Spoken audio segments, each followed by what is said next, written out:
Hey everybody. Welcome to a new episode of my progression series to see how far I can make it until I get bored. And so far, so good.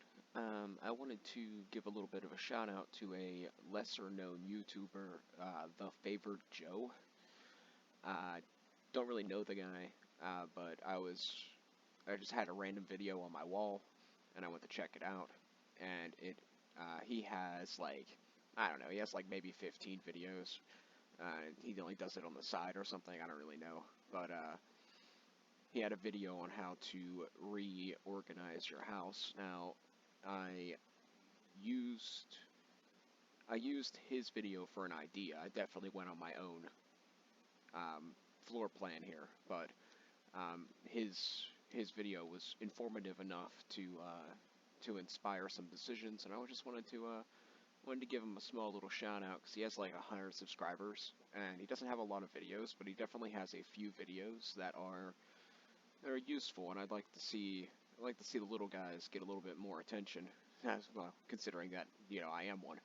Um, so so yeah, I wanted to draw some attention to some lesser known YouTubers because it's just, I don't know, it's a little bit upsetting to me, how some people can just completely dominate the YouTube algorithm.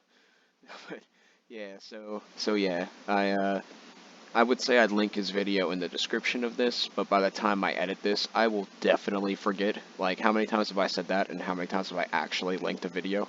So, so yeah, I'm not gonna, tell you guys such lies. But if you look up the favored Joe, he has like 10 videos, and there's like there was three of them that I watched that were informative, but the one I particularly favored, can't get it, was the house layout, kind of like tutorial. So yeah, I know this is not really what I'm going for my little series here, but it's a good little it's a good thing to do, I think. I got up to 61 construction doing mahogany homes. I got a magic level turning planks or logs into planks. So I've been doing some stuff. I need to get 9 more levels in this. I think I may have got a herbler level, and I'm about to get another one. So the biggest thing is I've been passively throwing all my lamps and everything I get into agility. I was actually halfway thinking about training rune crafting, so make mud runes for personal use to uh, to let Tears of Guthix help me with the agility. But we'll see. I don't really know.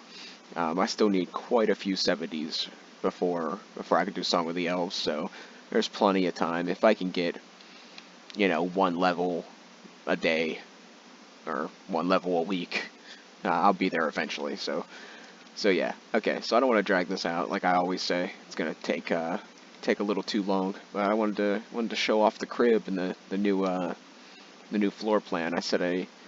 I made a second portal room directly above this portal room. I thought that'd be a good idea. Like I can go straight for Apatool, Moon Clan, or Burrows, or I can come upstairs and I can make 2 more portals and have 3 more up here.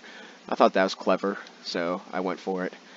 And I've just been doing minor upgrades when I have the opportunity to. But, okay, that's good enough. I'll catch you later.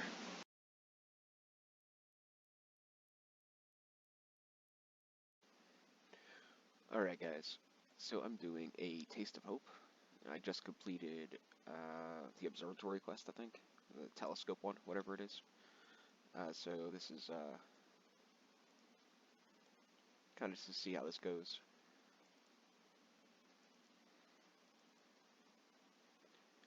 I added a few plugins. Ah, crap. Too late. I added a few plugins to RuneLight. Mostly things like stupid things like door kicker, stuff like that. But some pretty cool ones. I did quest helper guide. I downloaded a Zulrah guide in case I decide to try that again. And yeah, I also changed I also changed my button stuff, the way it looks. I wanted to pick something that wasn't like super flashy, but something I could get used to. And I went with the uh, dark one that's like teal or turquoise or something. It gives a nice contrast and still easy to see and everything.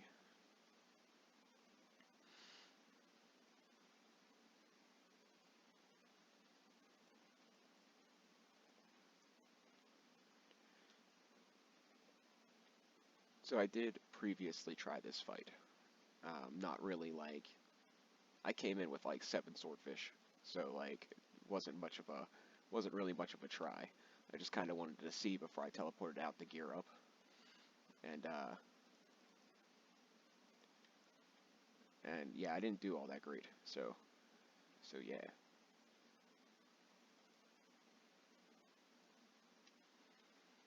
I figured I'd get the hang of it. Like I said, I'm always like a little bit behind when, especially when the camera's running. It doesn't seem to be all that bad this time, but I kind of have to move like pretty much on point, or else or else I'll get hit by all the special attacks, and then I will lose. So, and that's not something I'm too interested in. I don't think Rings of Recoil work on this guy either. I had an idea that it would be a I had an idea that it would be better than anything else I could use because the slash weapon I have, or this weapon only has crush feature, and I have the Warrior's Ring imbued, so it wasn't like that would be the best idea. Get away, get away. So, nothing ventured, nothing gained. It does say in the guide that it would literally only be damaged by the Rod of Evandis Flail. It would only be damaged by that, so I kind of anticipated it, but I figured it didn't hurt to try. The only other ring slot I could have brought was mostly like the Ring of Wealth, and that's going to serve the same purpose as a recoil at this point. So I think when I get down to, actually, I think I'm gonna, yeah, we'll use Piety now. Maybe I can speed this up a little bit, and then we'll immediately take it off because I don't want to waste prayer on these guys.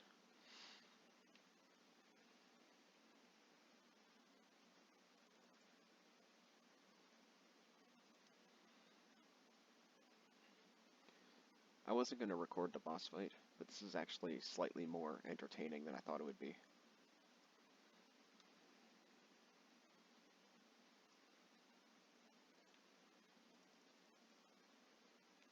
I honestly thought that this was going to be like another one of those that I completely over-prepare for and completely destroy them, but the vampire quests always seem to be slightly more difficult than the other quest lines in the game, in my opinion. If you don't get super frustrated with the mazes you have to go through, the enemies are usually challenging. Yeah, challenging is what I'd say.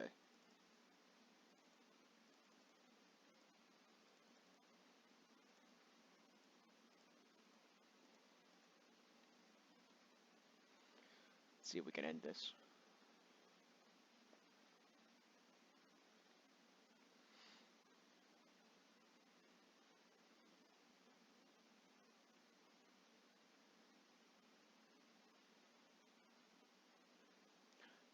I'm not sure how many more quests I have left. I think it's like less than 12 now, but I'm not entirely sure. Oh, and it also says the last phase is only melee, so yeah, there's that. So I could have changed my prayer and all that, but it's a little late. We win! Yay! Now, like everything else, I ain't really gonna read this crap. So let's see if we can just finish the quest on camera. Just be nice and simple like. And then we'll be set up for Sins of the Father, I think. is the next one in the quest line, which is, I think, slightly more difficult. I think Sins of the Father, Dragon Slayer 2, and Monkey Madness 2 are probably the three most difficult quests. But don't quote me on that, because I've never done any of them. Um,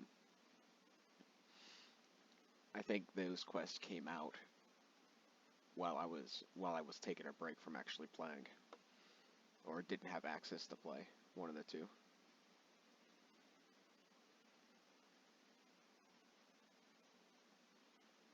Of course, this fool's gonna get up, isn't he? Maybe not.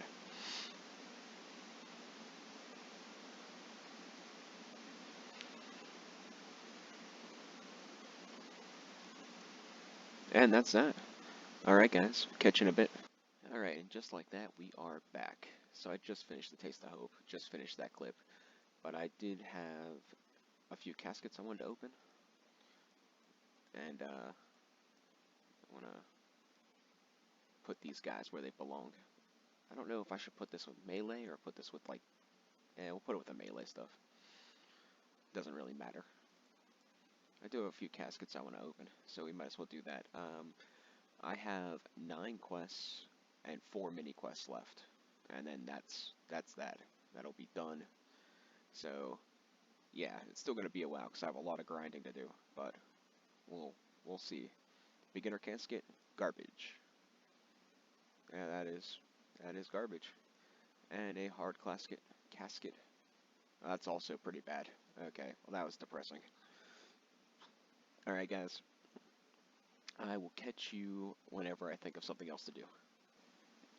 Hey everybody. So, I just wanted to have a little bit of a discussion. So, I decided to come to the Undead Druids and burn through all the mithril darts I made to get 70 smithing. And the other option I had was going to the Chaos Druids, which I kind of wanted to, but it's a lot less AFK because you got the teleporting around and the wilderness and you know, all that stuff. So, it's just a lot less AFK to do those, and I just didn't feel like I was hoping to get a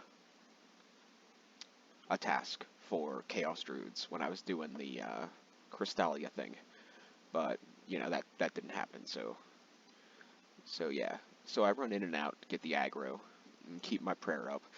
You'll see a lot of YouTubers doing this because these guys are super AFK, and as soon as you get Protect from Magic, they really can't touch you. So you'll see a lot of YouTubers doing this. The reason I chose to do this is, one, they drop hard clues. Pretty rare, but they drop hard clues. Two, they drop grubby keys. Also fairly rare for their level and stuff, but they do drop them. Mud runes, which are super pricey and nice to have for PKing or various things. And then a bunch of herbs and secondaries. So I figured, you know, without having the risk of getting PK'd, and I can virtually just sit here indefinitely until I'm out of darts. I figured I'd do this. Now I'm after the mask because that's a collection log, but it gives me an opportunity to talk about RNG, random number generator. It's kind of how a lot of drops and different game mechanics work. That you know you have. It's like rolling a 6-sided dice, and if you get what you want, you win. You get what I'm saying. But what I wanted to discuss is, you know, when people say they go dry or they have, or they went double the drop rate, the way I understand this game mechanic works is you can roll a 6-sided die 1,000 times and never roll a 6, even though it's a 1 out of 6 chance. So every individual kill is a 1 in 1,000 chance to get the mask. So I could kill 1,000,000 of these things, and how it's highly unlikely I wouldn't get it. It is possible that I would never get it. So that's kind of how you want to look at it. So if you're doing like the Lizardmen Shamans, it's like a 1 in 5,000 chance to get the Dragon Warhammer. Like you could literally kill, you know, 2,000,000 of them and literally never get it. It's not a guarantee. That's the that's what I'm trying to get across here. Now, I'm doing this a little prematurely, and I'll show you the loot tracker here. I've currently killed 637 of these guys, and the loot tab isn't bad, but it's not really great either. And I'm doing this to try to get Herb Lore to 70, so, well, let's just say, like, killing these guys the way I can kill them, it gives me the opportunity to advance a lot of different levels and stock up on a lot of different supplies that, I could just buy, but, like I keep trying to press upon this that I try to Iron Man most things. So, like, I don't want to have the Iron Man account because I don't want to have to, fish my own sharks every single time I need them. But I don't want to just go and buy all the rare drops either. It's just it kind of takes away from the game, in my opinion. So, as I'm not an Iron Man, I try to have a bit of an Iron Man motif. So going for these guys, getting them asked for the collection log, and getting all the herbs, herb secondaries, and runes are bloody fantastic. But I'm currently 362 kills away from being at drop rate for the mask. But I could literally kill, 3,000 and not get it. The reason I made this clip, besides the fact that I wanted to point out RNG and kind of show what I've been doing with my downtime, is I want to try to fill in this episode as quick as possible because I think I want to do 100 Sarachnis kills. I want to do an episode with, 100 Sarachnis kills, or the pet, whatever comes first. More than likely 100 Sarachnis kills, but I thought that would be a fun thing to do. I could stock up on grubby keys, get the uniques. I kind of want to get the cudgel, which I don't really know if it's useful for me at this point, but I kind of want to get it just for the collection log, and Sarachnis is one of my favorite bosses. So, as soon as I can pump out this last episode, or this episode, I think I want to do a montage like I did the Ancient Wyverns of me killing 100 Sarachnis. So I think that's what I'm going to do next. But, which is, counterintuitive to me trying to do Song of the Elves, but, I can only skill so much before I want to start banging my head off a wall. So yeah, I figured if I do 30 laps of an agility course every day, I'll eventually get it. So, and it won't make me too, oh boy, and it won't make me too, it won't make me go too nuts. So that's the plan. But catch you guys in a little bit if anything good happens. I'll probably stack up about 5 clues and do a little skit on that before I start the Sarachnis. Another thing about Sarachnis is it pumps out clue scrolls pretty often, I think. So that'll be fun too. So, alright, later on. Alright guys, so I got another piece of Prospector, which, isn't a huge deal in itself, but if you ever done this, you realize that this is quite the undertaking. But it's 2 of the biggest pieces, so now all I need is 70 more total. So I used 110, so I need 70 more to complete the set. So that's fantastic. My membership's about to run out, and I'm going to let it run out because I'm just going to take the entire next day to edit up like 4 episodes and maybe do an IRL video, and then I'm going to reconstitute, re-add membership to the account, and do 50 more Sarachnis kills, I think. We'll see. I might actually do this now that I'm approximately halfway there. Alright, this is going to end off the episode, and catch you guys later.